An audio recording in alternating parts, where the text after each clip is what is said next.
بسم الله الرحمن الرحيم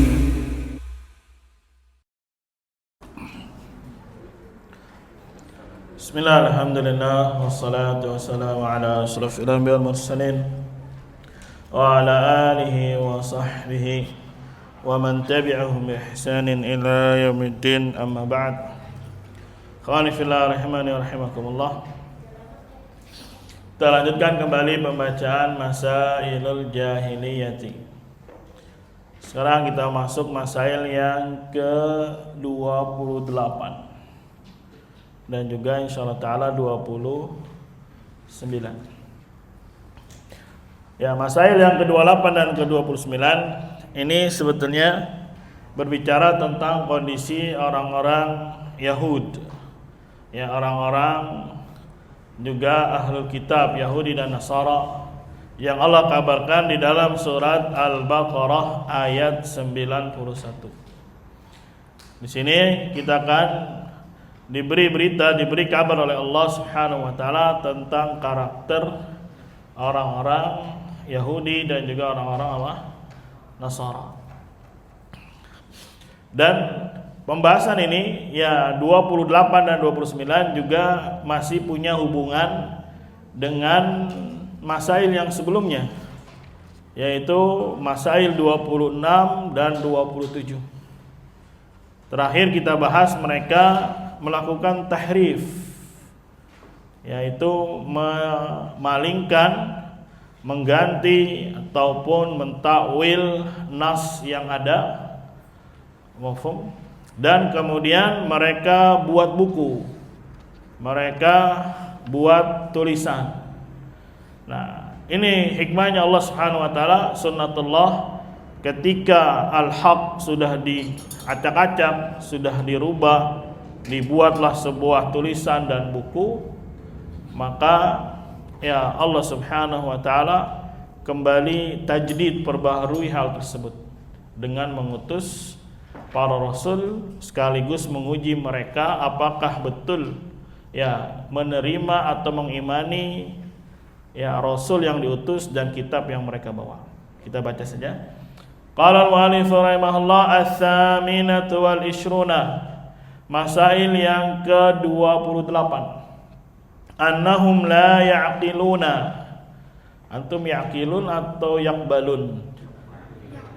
Yang lain yaqbalun. Yaqbalun ya. Dalam nushah yang lain yaqbalun. Kalau di sini yaqilun.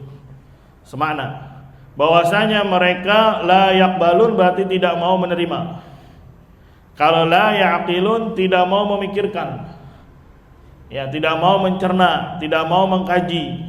Itu semakna dengan yaqilun dan juga yaqbalun. Jadi dalam beberapa riwayat nushahnya la yaqbalun artinya tidak mau menerima. Kalau yang Anda pegang la yaqilun, tidak mau memahami, tidak mau mencerna. Annahum la yaqiluna minal haqq, bahwasanya mereka tidak mau mencerna, tidak mau memikirkan perkara yang hak, illa alladzi ma'a ta'ifatihim, kecuali yang ada bersama kelompok mereka. Lihat alurnya, Syekh ini luar biasa di dalam beristinbat, itu mengambil hukum. Ya, seakan sebuah runutan, sebuah sebab akibat atau ada fase. Sebelumnya mereka suka melakukan tahrif, memalingkan makna, mentakwil dari ayat-ayat Allah Subhanahu wa taala.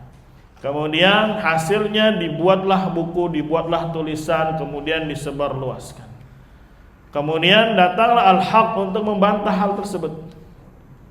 Ya, apa yang telah mereka lakukan dari takwil, dari memalingkan makna, dari tulisan-tulisan yang mereka buat atau apapun yang mereka telah ajarkan.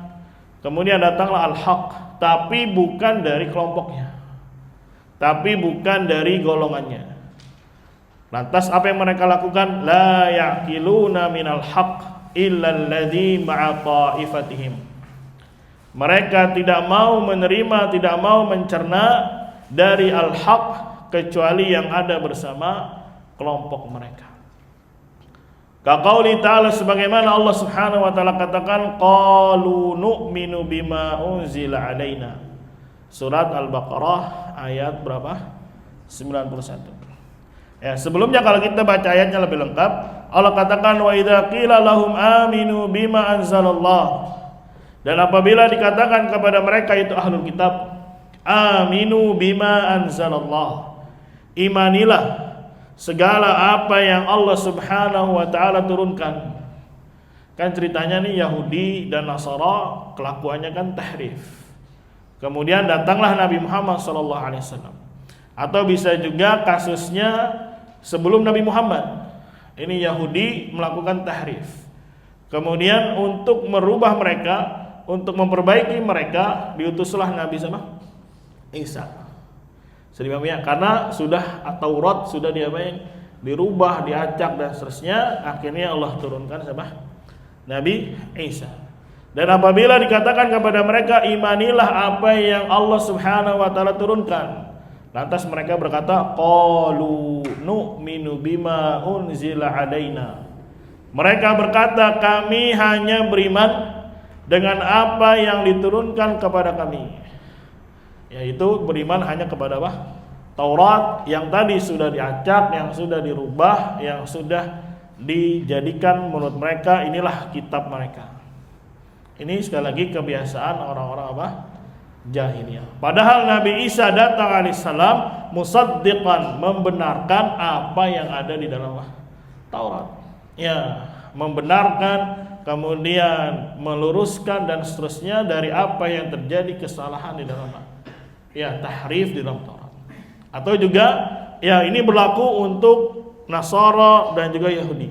Ketika Nabi Muhammad SAW datang, kemudian Allah katakan idza qila lahum aminu bima anzalallah, apabila dikatakan kepada mereka berimanlah dengan apa yang Allah turunkan, qalu nu'minu bima unzila alaina. Mereka lantas berkata kami hanya beriman dengan apa yang diturunkan kepada siapa? Kepada kami. Mafhum? Ini ucapan orang-orang ahlul kitab tatkala datang al-haq, lantas mereka tidak mau menerima. Lanjutan ayatnya wa yakfuruna bima wara'ahu wa huwal haq musaddiqan lima ma'ahum. Mereka mengkufuri apa yang ada di balik mereka atau di belakang mereka. Tadi dari apa? Taurat maupun apa? Injil. Wa huwal haqqu, padahal dia adalah hak, atau afan dia mengufuri apa yang di luar mereka itu.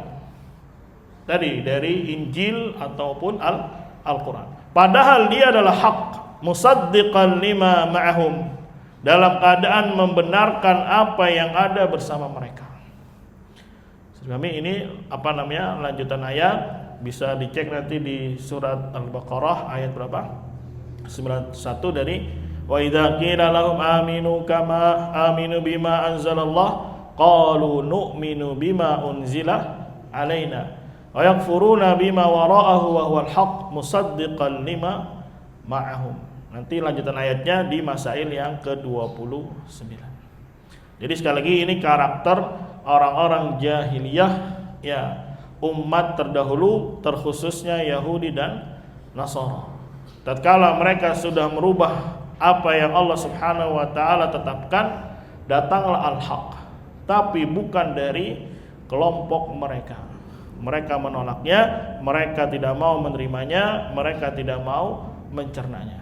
Dan padahal banyak dalam hadis Nabi Muhammad SAW ya melarang kita untuk mengikuti langkah jejaknya sama Yahudi dan Nasara.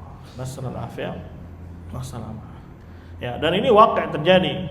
Walaupun ayat ini khas untuk orang-orang Yahudi dan Nasara ketika datang Nabi Muhammad sallallahu alaihi wasallam, maka berlaku juga di masa ini, ya, maknanya umum.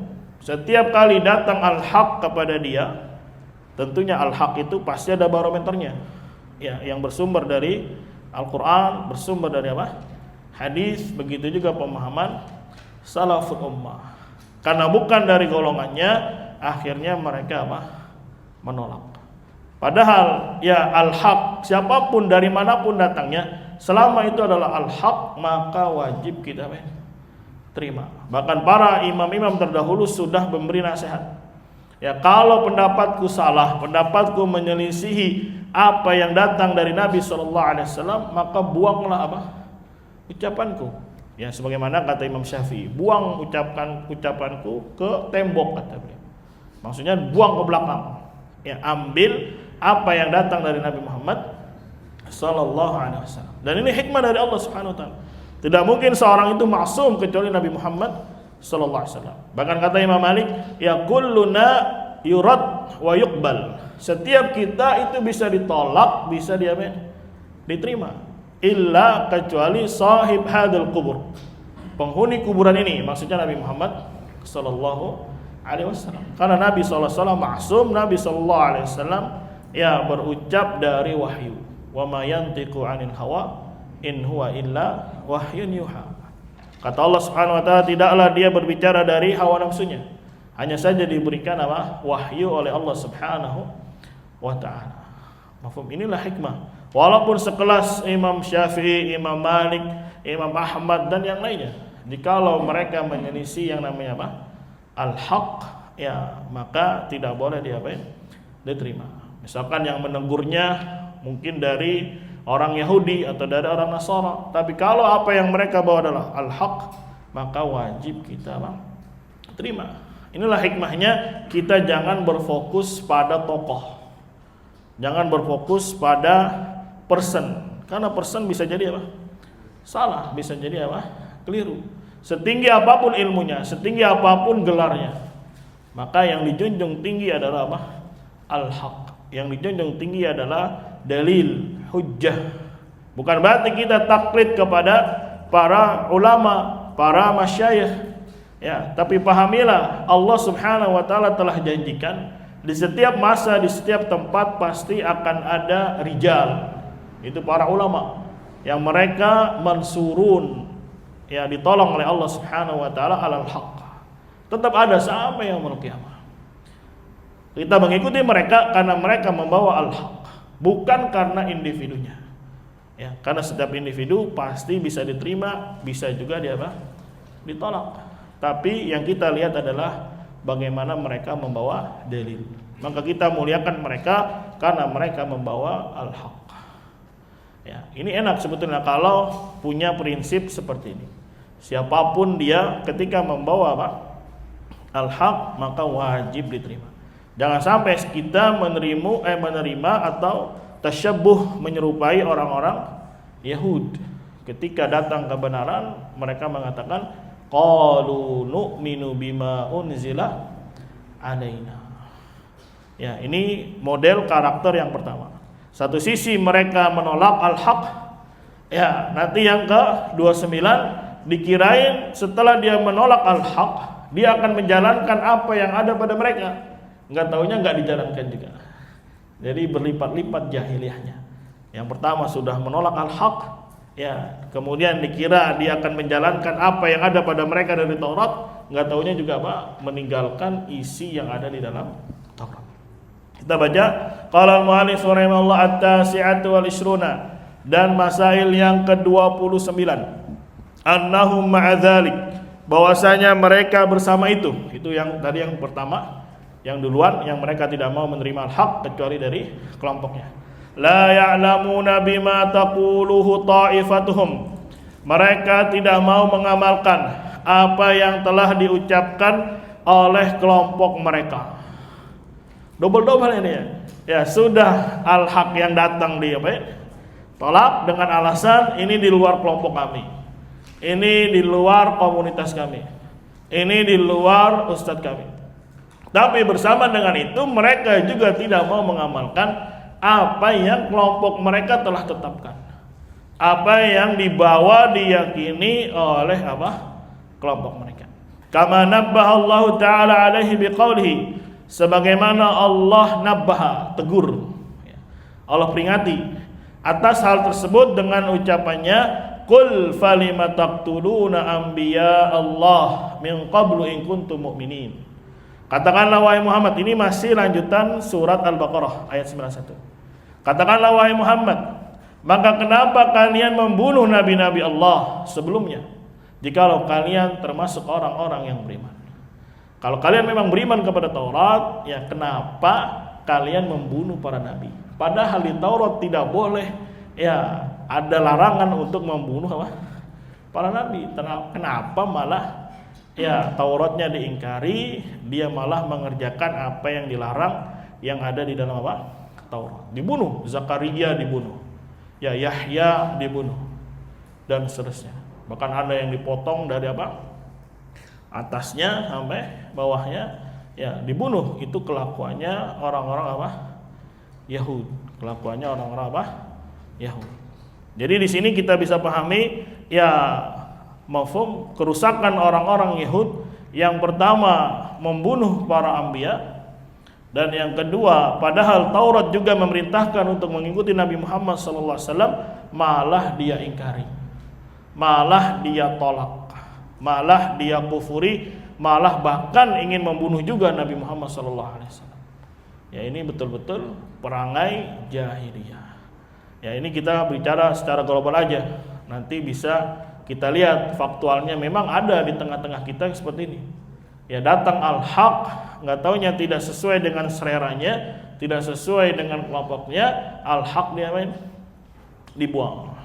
Seharusnya dia kan mengikuti apa yang diucapkan ustaz-ustaznya, masyayikhnya, guru-gurunya. Ya, padahal gurunya juga kalau kita lihat ceramahnya menganjurkan untuk kembali kepada Al-Quran dan hadis, menganjurkan untuk kembali kepada pemahaman apa? Salaf. Nggak taunya datang pemahaman salaf malah dia apa? Ditinggalkan. Ya, ini dalilnya dari Al-Quran, ini dalilnya dari hadis, malah ditakwil, dicari-cari perkara yang mutasyabih. Padahal ada yang lebih jelas, ya, ada yang lebih gamblang. Kenapa mau cari yang sama? Seperti berdalil, ya, kenapa diberi uzur dulu Mu'adz ibn Jabal sujud bersama sujud kepada siapa? Nabi Muhammad SAW. Padahal ada ayat yang lebih jelas, wala tasjudu lisyamsi wala lil qamar dan seterusnya. Ya, sujud itu tidak apa? Tidak boleh. Tapi dia mencari dalil-dalil yang apa? Mutasyabih. Padahal kalau dilihat riwayatnya, para ulama mengatakan ada yang mengatakan ittirab. Ittirab itu goncang. Kenapa? Karena di lafadznya dibilang Mu'adz datang dari Syam. Padahal dalam sejarah Mu'adz tidak pernah pergi ke mana? Syam. Bahkan Mu'adz diutusnya di mana? Di Yaman. Sedangkan lafadz hadisnya datang dari mana? Dari Syam. Ketika dia katanya melihat raja-raja, kalau ada orang datang, rajanya dia main di sujudnya. Ya, sujud bukan ibadah, tapi sujud penghormatan. Kemudian juga banyak lafadznya, ada yang mengatakan minta izin dulu Mu'adz ibn Jabal. Ya belum melakukan, baru minta izin. Ya, kemudian dilarang oleh Nabi. Ya, kemudian Nabi berkata, andai kata ada orang yang boleh sujud, maka aku perintahkan istri untuk sujud kepada suaminya, karena akan besar ya haknya suami atas istrinya. Nah ini kan lafadznya banyak nih, hadisnya banyak, tapi lafadz-lafadznya terkadang satu antara yang lain saling bertabrakan atau banyak lafadz. Kenapa yang dicari yang sesuai dengan hawa nafsunya? Andailah hadisnya benar, kata para ulama mengatakan, ya itu sujud bukan sujud ibadah, tapi sujud tahiyah, penghormatan. Ya, ada syubhat di situ bahwasanya Mu'adz berpikir dulu aja malaikat sujud kepada siapa? Adam. Bisa dipahami ya? Kemudian siapa lagi? Ada yang sujud kepada Nabi Yakub, sujud kepada siapa? Kepada anaknya siapa? Yusuf. Ya, seakan-akan Mu'adz berpendapat, ini aja dulu nabi-nabi boleh disujud dalam rangka tahiyah, itu penghormatan. Maka nabi saya, Nabi Muhammad itu lebih lebih berhak. Tapi dalam beberapa lafaz disebutkan minta izin dulu Mu'adz, boleh enggak? Kemudian dilarang oleh Nabi Muhammad sallallahu alaihi wasallam. Ya, ini kan akhirnya mencari-cari perkara yang mutasyabih. Dan yang lain-lainnya yang mereka hakikatnya tidak kembali kepada pemahaman salaf. Ya, ini karakter jahiliyah nomor 28 dan 29. Intinya datang al-haq tapi bukan dari kelompoknya, dia tolak. ya, kemudian bikin framing, kemudian buat ya pembunuhan karakter dan seterusnya. Ya. Dan sekarang apakah mereka juga konsisten dengan apa yang mereka pegang dari kelompoknya? Ternyata tidak juga. Ya, Anda juga ibaratnya dulu kenal dakwah juga melalui mereka. Ya, diajarkan terus sama ustadznya berpegang teguh dengan apa? Al-Quran. Berpegang teguh dengan apa? Sunnah dan pemahaman apa? Salaful ummah. Ya, seharusnya berpegang teguh dengan itu. Bukankah ini prinsip kita bersama? Ketika menisbatkan diri kepada salafi, menisbatkan diri kepada apa? Ahli sunnah. Ya, di buku-buku mereka ditulis bahwasanya manhaj ahlus sunnah kembali ke dalam apa? Al-Quran, kembali ke dalam apa? Sunnah dan juga apa? Pemahamannya salaf. Tapi ternyata tidak konsisten. Ya, dua perangai sekaligus dia kerjakan. Menolak al-haq, ya, dan juga tidak mau mengamalkan apa yang ada di kelompoknya dari kebenaran. Assalamualaikum. Semoga ya Allah jauhkan kita dari dua perangai ini. Karena sekali lagi fanatik itu penyakit, ya. Ta'assub, fanatik, buta, ya, karena terpengaruh dengan tokohnya. Mungkin dia punya jabatan, mungkin dia punya gelar, mungkin dia punya ini dan itu. Tapi al-haq bukan itu barometernya. Al-haq adalah qala Allah, qala Rasul, ya, dan tentunya dengan pemahaman apa? Salaful ummah. Dan antum insyaallah lebih paham dan lebih mulai dewasa, cerdas itu. Mana yang membawa hujjah dengan orang yang sekedar menuduh, ya, mencela, atau hanya membawa hujjah-hujjah yang batilah, yang di situ lemah dan seterusnya. Sudah terbaca. Ya, kalau memang apa yang kita sampaikan dari at-tauhid itu keliru, seharusnya apa? Bantah dengan apa? Dalil, bantah dengan ilmiah. Ya, tapi sampai sekarang mafhum tidak pernah dia mungkin bikin pelajaran khusus atau bantahan khusus. Ya, nasallallahu alaihi wasallam. Qala al-mu'allif rahimahullah as-salasuna, jahiliyah yang ke-30. Wa hiya min ajaibi ayatillah. Dan ini termasuk keajaiban dari ayat-ayat Allah. Itu ayat-ayat kauniyah. Jadi termasuk ya ayat Allah yang menakjubkan, gitu. Ayat Allah yang mengagumkan, mengherankan, yang sangat ya takjub lah itu. Annahum lamma taraku wasiyat Allah bil ijtima'. Bahwasanya mereka orang-orang jahiliyah, orang-orang Yahudi Nasara, tatkala mereka meninggalkan wasiat Allah untuk bersatu. Jadi Allah memberikan wasiat untuk ijtima'. Wa'tasimu bihablillahi jami'a. Allah memberikan wasiat untuk mereka bersatu. Wartakabu ma nahallahu anhu minal iftiraq. Dan mereka irtakabu artinya mengerjakan apa yang Allah Subhanahu wa taala larang darinya dari perpecahan. Jadi Allah berwasiat untuk berapa? Istima'. Malah dia ditinggalkan. Kemudian apa yang dilakukan? Malah melakukan perpecahan. Sekali lagi, padahal Allah perintahkan untuk apa? Istima'. Ya, wa'tasimu bihablillahi. Kemudian apa? Ditinggalkan. Kemudian dilarang untuk wala tafarraqu, jangan berpecah belah. Malah dia melakukan apa? Berpecah belah. Jawabannya sara kullu hizbin bima ladaihim farihin. Jadilah setiap kelompok dengan apa yang ada pada mereka itu saling berbangga-bangga. Ini termasuk ya ajaib ayatillah. Ya, ajaib itu apa ya? Suatu yang menakjubkan, suatu yang mengherankan, suatu yang bikin wah gitu. Dari ayat-ayat Allah yang bersifat apa? Kauniyah. Dan ini ukubah. Itu maksud dari ayat Allah yang menakjubkan, adanya ukubah kontan. Ketika suruh bersatu malah dia tinggalkan. Ketika dibilang jangan berpecah malah apa? Melakukan perpecahan. Akhirnya Allah jadikan setiap kelompok itu berbangga-bangga dengan apa yang ada pada mereka. Dan ini sekali lagi sunnatullah. Yang itu sunnatullahnya ajib gitu. Ya, sungguh dahsyat, sungguh menakjubkan. Allah Subhanahu wa taala jadikan akhirnya berbangga-bangga. Dan ini wakil sama sekarang. Disuruh bersatu di atas Al-Quran, hadis, malah apa? Tinggalkan. Malah ambil pendapat orang-orang yang belakangan. Padahal prinsipnya tadi di awal kembali kepada Al-Quran, hadis, dan juga pemahaman apa? Salaf. Ini namanya istima. Ya, istima di atas akidah yang hak. Ini Al-Quran, hadis, dan juga apa? Pemahaman salaful ummah. Kemudian ditinggalkan. Malah ngambil iftiraq, ambil pendapat-pendapat yang belakangan, yang menyelisihi, padahal sudah dilarang untuknya.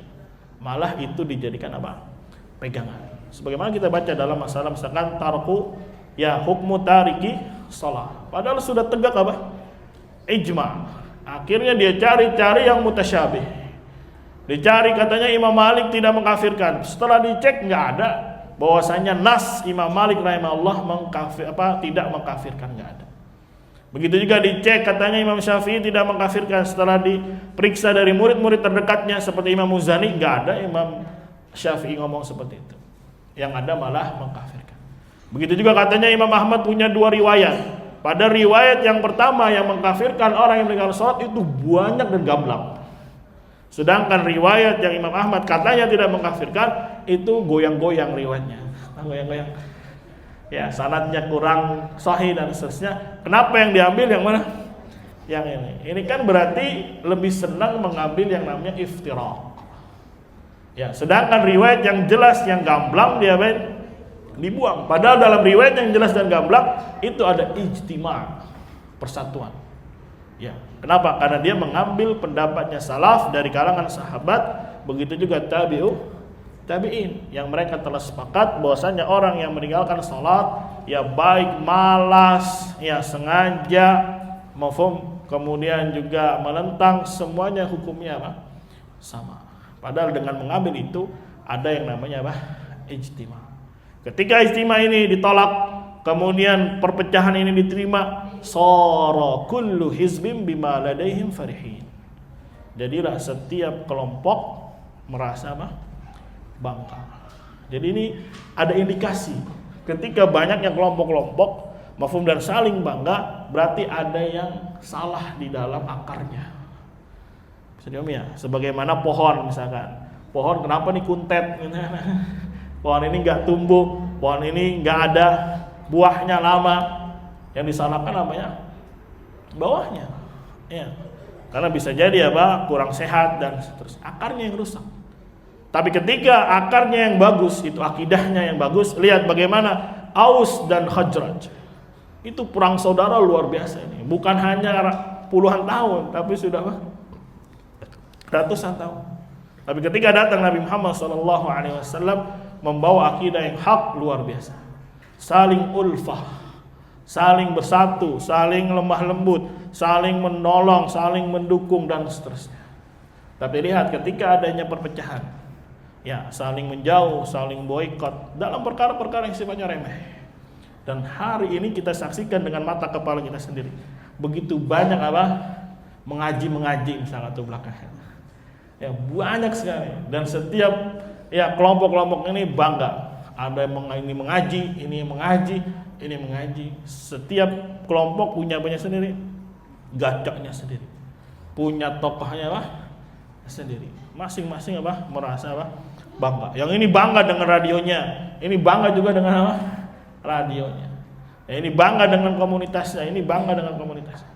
Padahal kalau dilihat dari akarnya, akidahnya ternyata apa? Sama, rusak. Ya dalam memahami konsep iman, dalam memahami apa? Konsep tauhid. Akhirnya pecah lagi. Yang kasihan siapa? Ya, penonton kan yang kasihan. Tahu penonton? Mad'u. Ya tadinya mungkin udah senang dia di sini, enggak taunya pecah lagi. Bingung, nanti mau ikut siapa ini? Ya padahal anaknya udah di situ misalkan sekolah, aduh gimana lagi nih, cari lagi. Nanti di situ pecah lagi, cari sampai kecil-kecil. Padahal kalau dilihat perkara-perkaranya yang remeh. Ya misalkan perkara yayasan berantem ribut, pecah. Yang satu bilang nggak boleh bikin yayasan, yang satu boleh bilang apa? Boleh pecah. Yang satu bilang video boleh, yang satu bilang apa? Video nggak boleh pecah. Ujung-ujungnya yang kemarin bilang video haram, akhirnya pakai juga agar didiam. Padahal sudah kadung apa nih? Berantem nih, sudah kadung apa? Pecah. Ya, yang bilang satu nggak boleh minjem dana, yang satu boleh minjem. Akhirnya apa? Pecah-pecah, kecil-kecil dan seterusnya. Dan setiap kelompok kullu hizbim bima ladaihim farihin. Setiap individu, setiap kelompok itu berbangga-bangga dengan apa yang ada pada mereka. Ya, ini wakil. Ini apa wakil? Dan sekali lagi penyebabnya adalah meninggalkan ijtima' dan malah mengerjakan iftiraq. Ya, meninggalkan apa yang telah Allah wasiatkan berupa Al-Quran, hadis dan pemahaman apa? Salaf. Kemudian dia lebih senang mengambil ya pendapat-pendapat belakangan yang itulah yang akan menimbulkan iftiraq. Makanya kata Syekhul Islam, ijma yang munaqid, ijma yang terikat itu adalah ijma di kalangan salaf. Ya, yaitu sahabat dan juga tabi'in dan tabi'in. Karena ketika itu Islam masih fresh. Islam masih apa? Masih murni. Belum banyak manusia menyebar ke seluruh penjuru dunia. Itulah ijma yang tidak bisa terelakkan. Nanti kita bahas di akidah wasitiyah bahwasanya Syekhul Islam menegaskan ijma yang munaqid, ijma yang terikat yang bisa dianggap adalah apa yang ada di zamannya siapa? Sahabi, zamannya tabi'in, begitu juga apa? Tabi'in. Dan itu agama.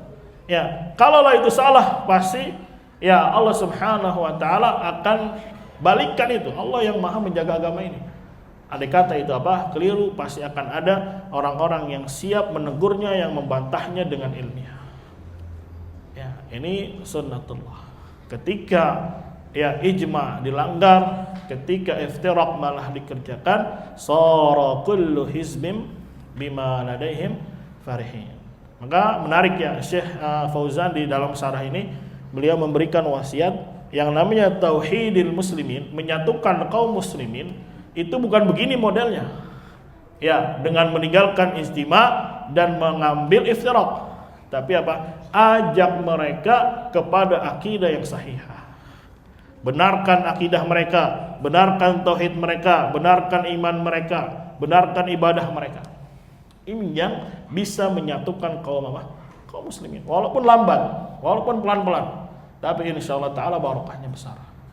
Ya, ketimbang mafhum manusia diajak dengan kelompoknya, akhirnya akan pecah dan seterusnya. Ya, dan ini wakil. Ini min bab cerita saja ya. Anak tuh ngaji dari tahun 2005, mafhum? Ya, kelas 2 SMA lah waktu itu. Itu kelompok paling cuma 2. Kalau enggak salafinya yang Ustaz Yazid atau salafinya yang Ustaz Ja'far Umar Thalib. Itu aja 2. Enggak ada yang lain. Yang satu disebut salafi garis keras, yang satu disebut salafi apa? Yang empuk, apa yang empuk? Yang selham. Lu mau ikut mana katanya? Ada 2 nih. Waduh, ada 2 ya. Tapi ya karena mungkin baru belajar, nggak terlalu pusing, ya udah satu kelompok aja dulu dah. Pusing kalau 2-2, nanti pusing hatinya ke sana ke sini. Ya, makanya dituduhnya anak ikutnya RII gitu. Ya, karena memang dulu backgroundnya kenalnya dari situ. Ya, pelan-pelan belajar lagi. Namanya ilmu kan nggak bisa instan. Pelan-pelan, hari ini mungkin kita begini, besok tambah lagi. Yang penting bagaimana kita diuji untuk berpegang dengan al-haq, dengan dalil, dengan apa? Dengan hujjah, bukan sekedar dengan apa? Tokoh. Tapi lihat hari ini, banyak atau sedikit yang semuanya menisbatkan diri kepada dakwah apa? Sunnah, menisbatkan diri kepada apa? Dakwah salaf. Ya, yang salah apa? Masing-masing saling sikut, saling apa lagi? Saling begitulah. Dan ini wakil yang nggak bisa dipungkiri. Apalagi orang-orang yang terjun masuk ke dalamnya pasti akan melihat yang namanya perselisihan yang begitu apa? Banyak dan saling bangga dengan apa yang ada pada kelompok mereka. Ini sekali lagi menunjukkan ada yang salah di akarnya, di asasnya. Tadi nih, sebagaimana kata Syekh, ya, tatkala mereka meninggalkan wasiat Allah untuk bersatu dan malah mengerjakan yang namanya iftiraq. Sara kullu hizbin bima ladaihim farihin. Maka Syekh Fauzan memberikan solusi. Kalau ingin menyatukan kaum muslimin, ajari mereka akidah yang sahihah. Bagaimana salaf meyakini tentang tauhid, meyakini tentang iman, meyakini tentang kufur dan seterusnya. Ajari mereka kembali kepada akidah yang sahihah. Dimahami. Yang kedua, kata beliau, ketika ini kuat, ajari juga manusia untuk berhukum dengan apa yang telah Allah Subhanahu wa taala turunkan. Kembalikan mereka kepada hukum Al-Qur'an, hukum apa? Sunnah Nabi sallallahu alaihi wasallam. Ini dua hal ini yang harus ditegakkan. Karena dua tauhid ini adalah syaqiq, saudara. Ya, terkadang ada bagus dalam tauhidnya uluhiyah, tapi ketika tidak ada tauhid yang bersifat hukum ini, ya tidak akan tinggi kalimat Allah Subhanahu wa taala. Ya, banyak hukum-hukum Allah yang akhirnya tidak dijalankan. Ketika ada orang melakukan syirik besar, tidak ada hukumnya. Ketika orang berzina, tidak ada hukumnya. Ketika orang membunuh, tidak ditegakkan hukumnya. Maka jikalau umat ini mau jaya, kata Syekh Fauzan, kembalikan kedua ini. Ajari mereka akidah yang sahih, dan juga ya kembalikan kepada mereka, ajari mereka, didik mereka pelan-pelan untuk berhukum dengan hukum Allah Subhanahu wa taala. Dan ini yang terjadi di masa Nabi Muhammad SAW. Terus digenjot terus bagaimana iman mereka, tauhid mereka. Kemudian sudah kuat, ya betul-betul diajari untuk menjalankan syariat Allah, baik berupa ibadah, muamalah maupun hukuman had. Semuanya lengkap. Islam itu bukan hanya mengajarkan ibadah.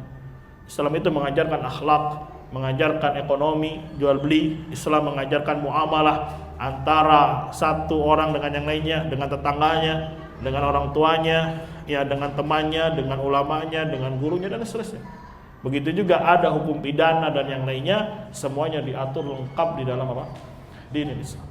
Kalau ini ditegakkan semuanya, insyaallah taala ya Allah akan berikan kejayaan.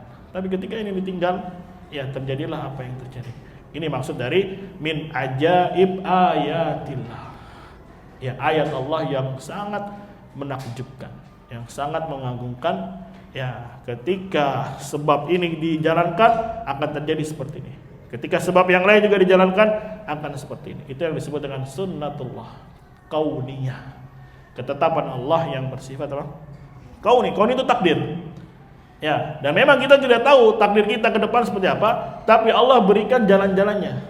Ya, misalkan Allah takdirkan kita apa ke depannya, kan kita nggak tahu. Apakah masuk dalam surga ataupun masuk dalam apa? Neraka, na'udzubillah min dzalik. Tapi Allah berikan apa? Jalannya. Ya, ke surga ada jalannya, ke neraka begitu juga apa? Ada jalannya. Alam naj'al lahu ainain wa lisanan wa syafatain wa hadainahu najdain. Ya, diberikan dua jalan. Najdain itu dua jalan. Kita dikasih mata, dikasih lisan, dikasih telinga. Ya, untuk memikirkan sebab-sebab menuju surga atau menuju apa? Neraka. Itu sunnatullah ya min ajaib ayatillah. Jadi bukan begitu aja terjadi pecah belah, itu begitu aja takdir Allah misalkan random, enggak. Allah menetapkan pasti ada hikmah. Makanya nanti kita bahas tentang konsep takdir, pasti tidak lepas dari hikmah. Pembahasan takdir itu tidak akan pernah lepas dari konsep apa? Hikmah Allah Subhanahu wa taala. Allah takdirkan perpecahan karena ada penyebabnya dulu nih. Ya, dari tadi meninggalkan istima dan malah mengerjakan apa? Iftirak. Begitu juga kebalikannya, kalau dia bersatu di atas Al-Qur'an, hadis, ya ijma dan seterusnya, kemudian meninggalkan iftirak, Allah juga akan takdirkan yang namanya kejayaan terhadap kaum muslimin. Dan ini sunnatullah sekali. Ya, bisa dibaca sejarah-sejarah kerajaan Andalus misalkan. Andalus dulu orang-orang Nasara, orang-orang Romawi, tapi betul-betul dikuasai oleh apa? Kaum muslimin. Ketika mereka betul-betul bersatu di atas Al-Quran, di atas hadis, dengan pemahaman apa? Salaful ummah, perbaiki akidah, perbaiki juga hukum Allah Subhanahu wa taala, akhirnya berkuasa hampir seluruh Eropa. Ya, tapi apakah akan terus bertahan? Tidak. Ketika raja ini mulai ribut sana, ngambil kekuasaan sini, tengkar sini, hasad sini dan seterusnya, akhirnya Allah porak-porandakan, hancur. Padahal sudah bertahan 700 tahun. Andalus itu, kerajaan Andalus, mafhum, itu hampir 700 apa? Tahun. Lama atau sebentar?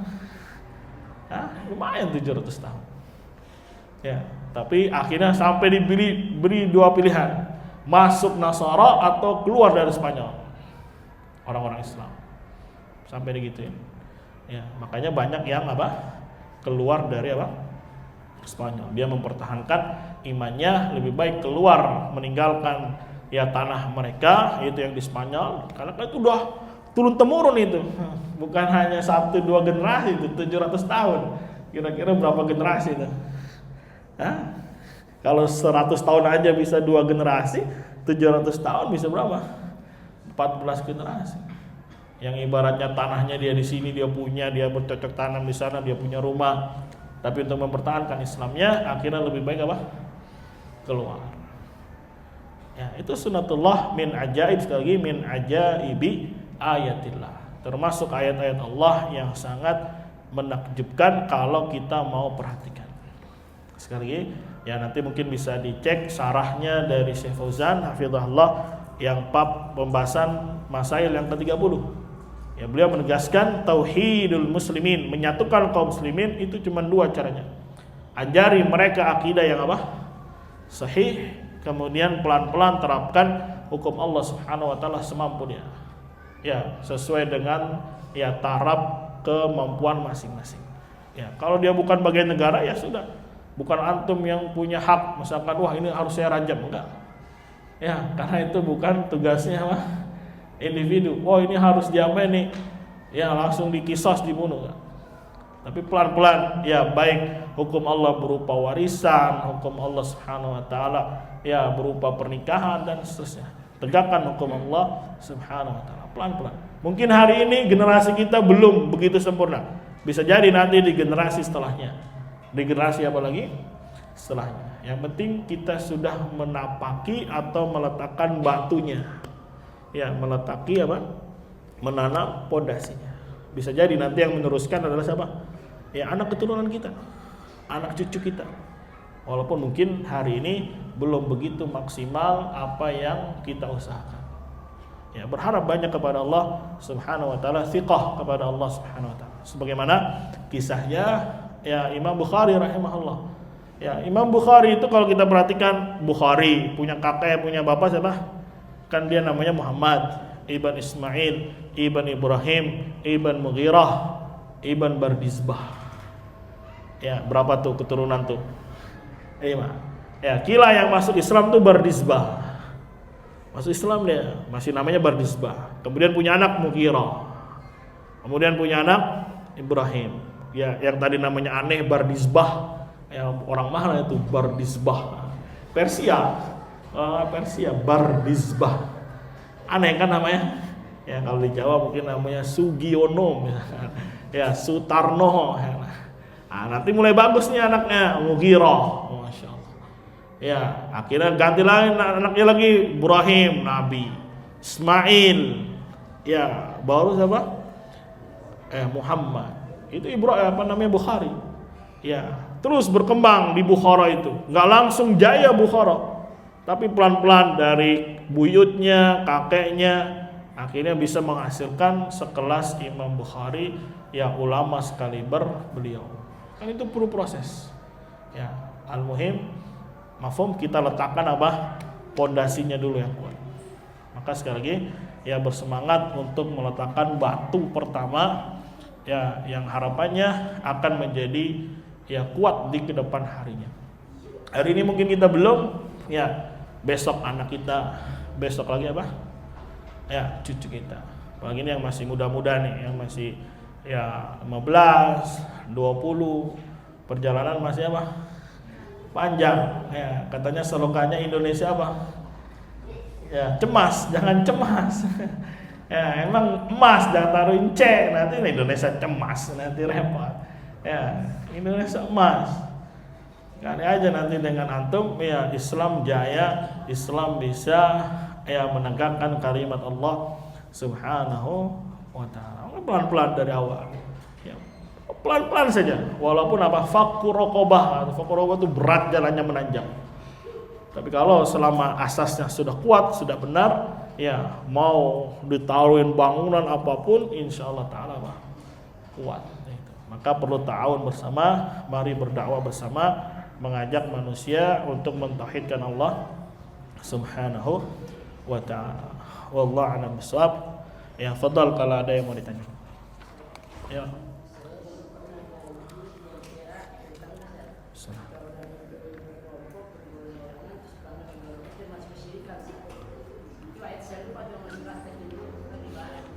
Itu nanti masuknya syirik ta'ah. Yang mereka wattakhadhu ahbarahum wa ruhbanahum arbaban min dunillah. Ya, nanti dicek ayat berapa, surat berapa. Ya, maksud dari syirik ta'ah adalah ketika dia berfokus kepada kelompoknya, berfokus kepada gurunya, berfokus kepada syekhnya, apa yang kata syekhnya omongin padahal itu bertentangan, dia sami'na wa ata'na. Itu masuk dalam kategori nanti syirik ta'ah.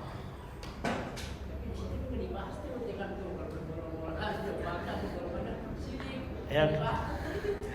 Paling sekarang umum aja kita bilang, kalau karakternya seperti ini jatuhnya syirik ta'ah. Ketika dia apa kata ustadznya, apa kata gurunya, padahal apa yang dikatakan gurunya itu bertolak belakang dengan dalil, terus dia taat, dia ikuti, maka itu jatuhnya dalam syirik apa? Syirik ta'ah. Nasallallahu alaihi wasallam. Ya, karena nanti syirik kan banyak, ada syirik ta'ah, ada syirik mahabbah. Ya, walaupun ini kan perkaranya khafi, dia taati, mafhum. Tapi kalau dia sudah ngomong, pokoknya saya ikuti ustadz fulan aja dah. Ya, padahal ustadznya salah. Ini jatuh dalam syirik ta'ah. Nasallallahu alaihi wasallam. Dan dia termasuk mukhrij anil millah. Mukhrij anil millah. Tapi memang ketika ya dia umumkan, kalau cuma masih di sekedar di hati disembunyikan ya kita kan nggak tahu.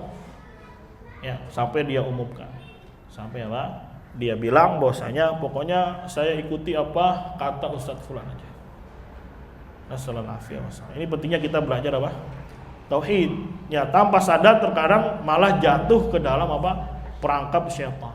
Makanya kata Syekh Muhammad di kitabnya Qaidul Arba, ya wa anna ahamma ma'alaika ma'rifatu dzalik la'alla Allah ay yukhlisaka min hadhihi syabakah. Sekarang yang terpenting bagimu adalah mengetahui perkara ini. Ya, semoga Allah menyelamatkanmu dari syabakah. Beliau sebutnya syabakah. Syabakah itu jaring. Ya, namanya syaitan itu kadang melemparan apa? Jaring. Ya, enggak taunya kena gitu. Kayak ikan. Ikan kan dari dulu ya, namanya kail kan pasti begini kan. Ya, kena lagi. Padahal kail dari dulu cuma begini aja. Ya, itulah makanya disebutkan perangkap setan itu seperti syabakah, seperti jala, jaring. Ya, semoga dengan belajar tauhid Allah selamatkan dia dari jaring-jaring apa? Iblis dan bala tentaranya. Semoga Allah jaga kita, semoga Allah selamatkan kita. Ini juga antum jangan taklid sama anak, ya.